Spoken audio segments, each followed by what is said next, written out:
வணக்கம் குட்டீஸ்களே.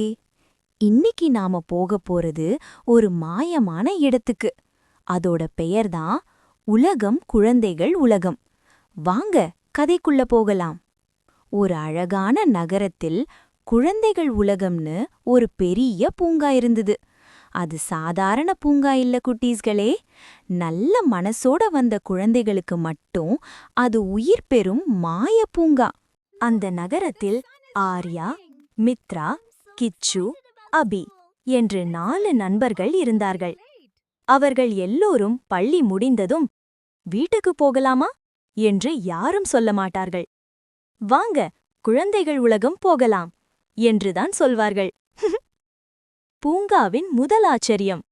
ஒரு நாள் அவர்கள் பூங்காவுக்குள் நுழைந்தவுடன் ஒரு பேசும் மரம் பேச ஆரம்பிட்டது. வணக்கம் குட்டீஸ்களே, நீங்கள் நல்ல மனசோடு வந்ததால்தான் நான் பேசுறேன். அபி ஆச்சரியமாக, மரங்களும் பேசுமா என்றாள். மரம் சிரித்தது. நல்ல மனசு இருந்தா எல்லாமே பேசும். உதவி செய்யும் இதயம். அப்போ திடீர்னு ஒரு சிறிய அணில் கீழே விழுந்தது. அதுக்கு காலில் காயம். மித்ரா உடனே ஐயோ பாவம் என்று தண்ணீர் கொடுத்து இலை வைத்து கட்டினாள். அணில் மகிழ்ச்சியோடு சொன்னது, நன்றி குட்டீஸ்களே, உதவி செய்யும் இதயம்தான் உண்மையான சக்தி. அணில் மறைந்தவுடன் அவர்கள் கையில் ஒளி வீசும் ஒரு நட்சத்திரம் தோன்றியது. அறிவுமலை. அடுத்ததாக அவர்கள் அறிவுமலைக்கு போனார்கள். அங்க ஒரு குரல் கேட்டது. புத்தகம் படிப்பவன் எப்போதும் உயரம் பறப்பான். கிச்சு சொன்னான், நான் இனிமேல் தினமும் புத்தகம் படிப்பேன். உடனே மலை சிரித்து ஒரு மந்திர புத்தகம் கொடுத்தது.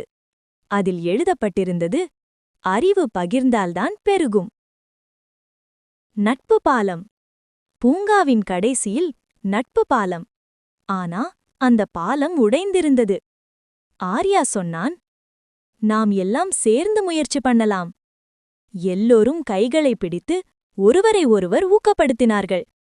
அப்போ பாலம் தானாக சரியாகிவிட்டது. ஒரு குரல் கேட்டது, ஒற்றுமை இருந்தால் எந்த தடையும் தாண்டலாம். குழந்தைகள் உலகத்தின் ரகசியம். அப்போ பூங்கா முழுக்க ஒளி வீசியது. ஒரு பெரிய எழுத்து தோன்றியது. குழந்தைகளே, நீங்கள்தான் குழந்தைகள் உலகம். உங்கள் நல்ல பழக்கங்கள், உதவி மனசு, அறிவு, நட்பு, இதுதான் இந்த உலகத்தின் மந்திரம். அடுத்த நொடி அவர்கள் பூங்காவாசலிலேயே இருந்தார்கள். அபி சொன்னாள், இது கனவா? மித்ரா சிரித்து சொன்னாள், இல்ல, நம்ம நல்ல மனசுதான் இந்த உலகத்தை உருவாக்குது. கதையின் கருத்து. நல்ல மனசு, உதவி செய்யும் பழக்கம், புத்தகம் படிக்கும் ஆர்வம், நட்பு மற்றும் ஒற்றுமை, இதுதான் உண்மையான குழந்தைகள் உலகம்.